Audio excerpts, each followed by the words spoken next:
पृथ्वी का नाम पृथ्वी ही क्यों पड़ा? पृथु के चरित्र तथा सूर्यवंश का वर्णन। पिछले अध्याय में हमने 14 मनवंतरों का विस्तृत वर्णन सुना।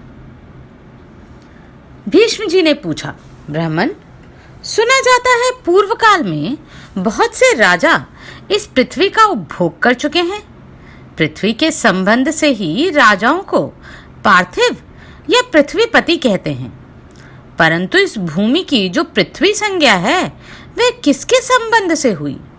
भूमि को यह पारिभाषिक संज्ञा किस लिए दी गई अथवा उसका गौ नाम भी क्यों पड़ा, यह मुझे बताइए। पुलस्त्य जी ने कहा, स्वयंभू मनु के वंश में एक अंग नाम के प्रजापति थे। उन्होंने मृत्यु की कन्या सुनीता के साथ विवाह किया था। सुनीता का मुख बड़ा कुरूप था। उससे वेन नामक पुत्र हुआ जो सदा अधर्म में ही लगा रहता था। वह लोगों की बुराई करता और पराई स्त्रियों को हड़प लेता था। एक दिन महर्षियों ने उसकी भलाई और जगत के उपकार के लिए उसे बहुत कुछ समझाया बुझाया, परंतु उसका अंतकरण अशुद्ध होने के कारण उसने उनकी बात नहीं मानी, प्रजा को अभयदान नहीं दिया। तब ऋषियों ने शाप देकर उसे मार डाला। फिर अराजकता के भय से पीड़ित होकर पाप रहित ब्राह्मणों ने वेन के शरीर का बलपूर्वक मंथन किया। मंथन करने पर उसके शरीर से पहले मलेच्छ जातियां उत्पन्न हुई, जिनका रंग काले अंजन के समान था। तत्पश्चात उसके दाहिने हाथ से एक दिव्य तेजोमय शरीरधारी धर्मात्मा पुरुष का प्रादुर्भाव हुआ, जो धनुष, बाण और गदा धारण किए हुए था तथा रत्नमय कवच एवं अंगादि आभूषणों से विभूषित थे। वे पृथु के नाम से प्रसिद्ध हुए। उनके रूप में साक्षात भगवान विष्णु ही अवतीर्ण हुए थे। ब्राह्मणों ने उन्हें राज्य पर अभिषिक्त किया। राजा होने पर उन्होंने देखा कि इस भूतल से धर्म उठ गया है। ना कहीं स्वाध्याय होता है, ना वष्टकार अर्थात यज्ञ आदि। तब वे क्रोध करके अपने बाण से पृथ्वी को विदीर्ण कर डालने के लिए उद्यत हो गए। यह देख पृथ्वी गौ का रूप धारण करके भाग खड़ी हुई। उसे भागते देख पृथु ने भी उसका पीछा किया। तब वह एक स्थान पर खड़ी होकर बोली, राजन, मेरे लिए क्या आज्ञा होती है? पृथु ने कहा, सुव्रते, संपूर्ण चराचर जगत के लिए जो अभिष्ट वस्तु है उसे शीघ्र प्रस्तुत करो। पृथ्वी ने बहुत अच्छा कहकर स्वीकृति दे दी। तब राजा स्वयंभू मनु को बछड़ा बनाकर अपने हाथ में पृथ्वी का दूध दोहा। वही दूध अन्न हुआ जिससे सारी प्रजा जीवन धारण करती है। तत्पश्चात ऋषियों ने भी भूमि रूपिणी गौ का दोहन किया। उस समय चंद्रमा ही बछड़ा बने थे। दूहने वाले थे बनस्पति। दुग्ध का पात्र था वेद तथा तपस्या ही दूध था। फिर देवताओं ने भी वसुधा को दोहा। उस समय मित्र देवता दोग्धा हुए। इंद्र बछड़ा बने तथा ओज और बल ही दूध के रूप में प्रकट हुए। देवताओं का दोहन पात्र सुवर्ण का था और पितरों का चांदी का। पितरों की ओर से अंतक ने दोहने का काम किया। यमराज बछड़ा बने और स्वदा ही दूध के रूप में प्राप्त हुई। नागों ने तुम्बी का पात्र बनाया और तक्षक को बछड़ा। धृतराष्ट्र नामक नाग ने दोगधा बनकर विश्वरूपी दुग्ध का दोहन किया। असुरों ने लोहे के बर्तन में इस पृथ्वी से माया रूप दूध दोहा। उस समय प्रहलाद कुमार विरोचन बछड़ा बने थे और त्रिमुधा ने दोहने का काम किया था। यक्ष अंतर्ध्यान होने की विद्या प्राप्त करना चाहते थे, इसलिए उन्होंने कुबेर को बछड़ा बनाकर कच्चे बर्तन में उस अंतर्ध्यान विद्या को ही वसुधा से दुग्ध के रूप में दुहा। गंधर्वों और अप्सराओं ने चित्ररथ को बछड़ा बनाकर कमल के पत्ते में पृथ्वी से सुगंधों का दोहन किया। उनकी ओर से अथर्ववेद के पारगामी विद्वान सुरुचि ने दूध दोहने का कार्य किया था। इस प्रकार दूसरे लोगों ने भी अपनी अपनी रुचि के अनुसार पृथ्वी से आयु, धन और सुख का दोहन किया। पृथु के शासन काल में कोई भी मनुष्य ना दरिद्र था, ना रोगी, ना निर्धन था, ना पापी, तथा ना कोई उपद्रव था, ना पीड़ा। सब सदा प्रसन्न रहते थे। किसी को दुख या शोक नहीं था। महाबली पृथु ने लोगों के हित की इच्छा से अपने धनुष की नोक से बड़े बड़े पर्वतों को उखाड़कर हटा दिया और पृथ्वी को समतल बनाया। पृथु के राज्य में गांव बसाने या किले बनवाने की आवश्यकता नहीं थी। किसी को शस्त्र धारण करने का भी कोई प्रयोजन नहीं था। मनुष्यों को विनाश एवं वैषम्य का दुख नहीं देखना पड़ता था। अर्थशास्त्र में किसी का आदर नहीं था। सब लोग धर्म में ही संलग्न रहते थे। इस प्रकार मैंने तुमसे पृथ्वी के दोहन पात्रों का वर्णन किया तथा जैसा जैसा दूध दोहा गया वह भी बता दिया। राजा पृथु बड़े विज्ञ थे। जिनकी जैसी रुचि थी उसी के अनुसार उन्होंने सबको दूध प्रदान किया। यह प्रसंग यज्ञ और श्राद्ध आदि अवसरों पर सुनाने योग्य है। इसे मैंने तुम्हें सुना दिया। यह भूमि धर्मात्मा पृथु की कन्या मानी गई। इसी से विद्वान पुरुष पृथ्वी कहकर इसकी स्तुति करते हैं। भीष्म जी ने कहा, ब्राह्मण, आप तत्व के ज्ञाता हैं। आप क्रमशः सूर्यवंश और चंद्रवंश का पूरा एवं यथार्थ वर्णन कीजिए। पुलस्त्य जी ने कहा, राजन, पूर्व काल में कश्यप जी से अदिति के गर्भ से विवस्वान नामक पुत्र हुए। विवस्वान के 3 रानियां थीं, संज्ञा, रागी और प्रभा। रागी ने रैवत नामक पुत्र उत्पन्न किया। प्रभा से प्रभात की उत्पत्ति हुई। संज्ञा विश्वकर्मा की पुत्री थी। उसने वैवस्वत मनु को जन्म दिया। कुछ काल पश्चात संज्ञा के गर्भ से यम और यमुना नामक 2 जुड़वी संतानें पैदा हुईं।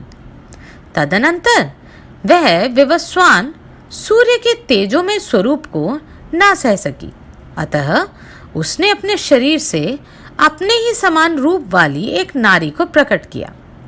उसका नाम छाया हुआ। छाया सामने खड़ी होकर बोली, देवी, मेरे लिए क्या आज्ञा है?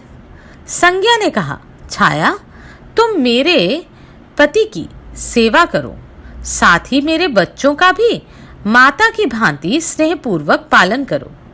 तथास्तु कहकर छाया भगवान सूर्य के पास गई। वह उनसे अपनी कामना पूर्ण कराना चाहती थी।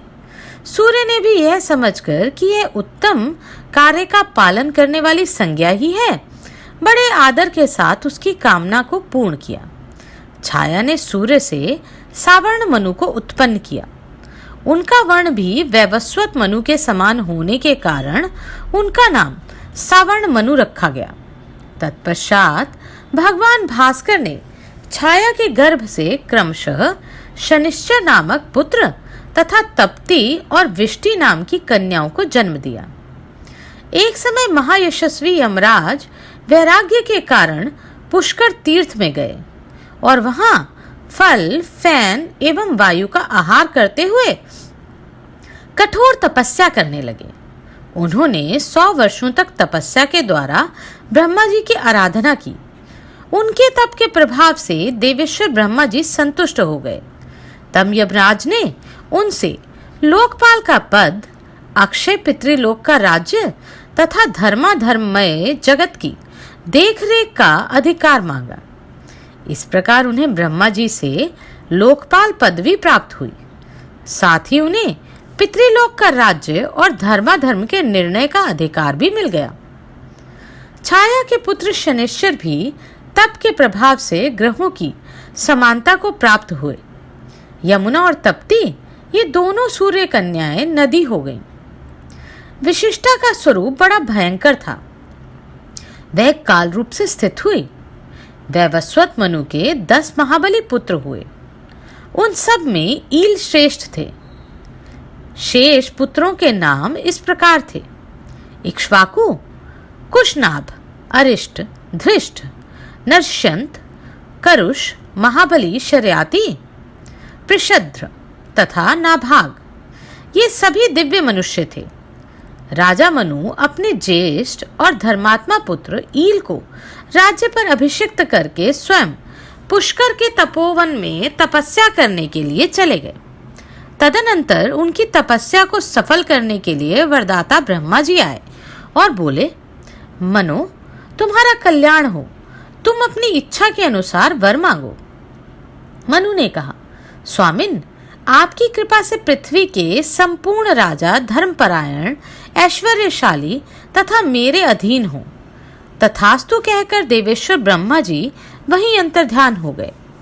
तदनंतर मनु अपनी राजधानी में आकर पूर्ववत रहने लगे। इसके बाद राजा ईल अर्थ सिद्धि के लिए इस भूमंडल पर विचरने लगे। वे संपूर्ण द्वीपों में घूम घूम कर वहां के राजाओं को अपने वश में करते थे। एक दिन प्रतापी ईल रथ में बैठकर भगवान शंकर के महान उपवन में गए, जो कल्पवृक्ष की लताओं से व्याप्त एवं श्रवण के नाम से प्रसिद्ध था। उसमें देवादिदेव चंद्रार्ध शेखर भगवान शिव पार्वती के साथ क्रीड़ा करते थे।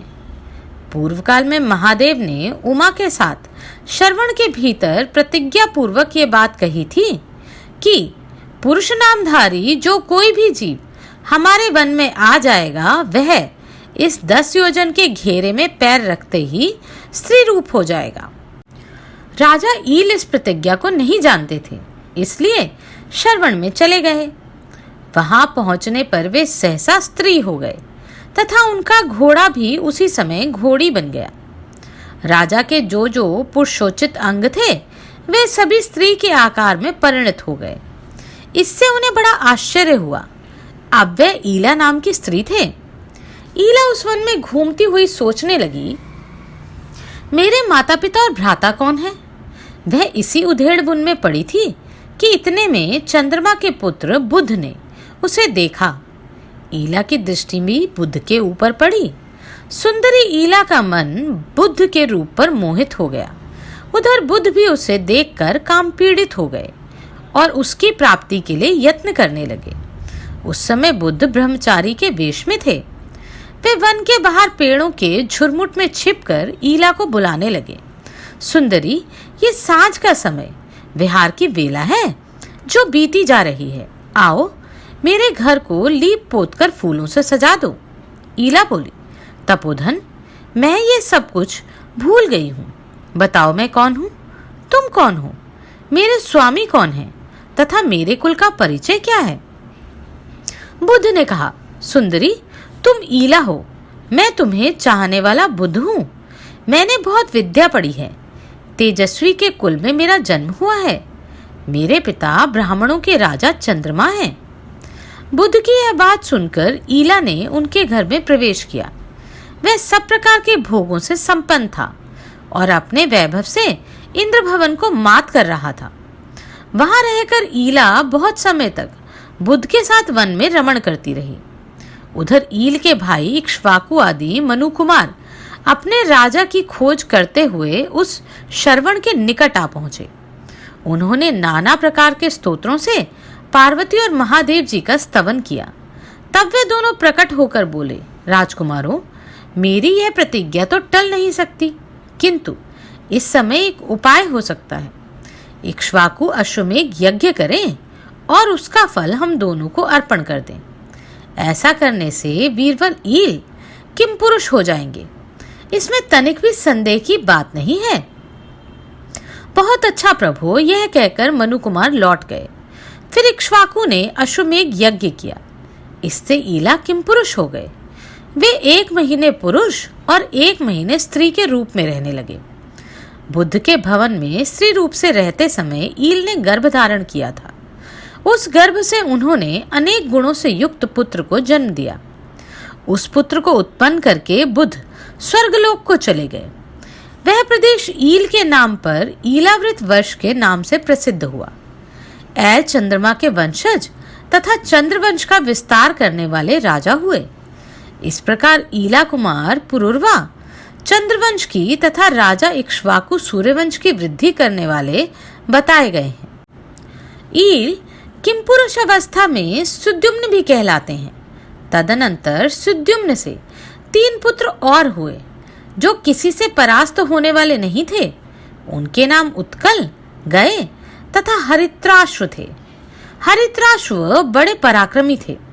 उत्कल की राजधानी उत्कला अर्थात उड़ीसा और गए की राजधानी गया मानी गई। इसी प्रकार हरित्राश्व को कुरु प्रदेश के साथ ही साथ दक्षिण दिशा का राज्य दिया गया। सुद्युम्न अपने पुत्र पुरुरवा को प्रतिष्ठानपुर अर्थात पैठन के राज्य पर अभिषिक्त करके स्वयं दिव्य वर्ष के फलों का उपभोग करने के लिए ईलावृत वृक्ष में चले गए। सुद्युम्न के बाद इक्ष्वाकु ही मनु के सबसे बड़े पुत्र थे। उन्हें मध्य देश का राज्य प्राप्त हुआ। इक्ष्वाकु के 100 पुत्रों में 15 श्रेष्ठ थे। वे मेरु के उत्तरीय प्रदेश में राजा हुए। उनके सिवा 114 पुत्र और हुए जो मेरु के दक्षिणवर्ती देशों के राजा बताए गए हैं। इक्ष्वाकु के ज्येष्ठ पुत्र से कुकत्स्थ नामक पुत्र था। कुकत्स्थ का पुत्र सुयोधन था। सुयोधन का पुत्र पृथु और पृथु का विश्वावसु हुआ। उसका पुत्र आद्र तथा आद्र का पुत्र युवनाश्व हुआ। युवनाश्व का पुत्र महापराक्रमी शावस्त हुआ, जिसने अंग देश में शावस्ती नाम की पुरी बसाई। शावस्त से बृहदश्व और बृहदश्व से कुवलाक्ष्व का जन्म हुआ।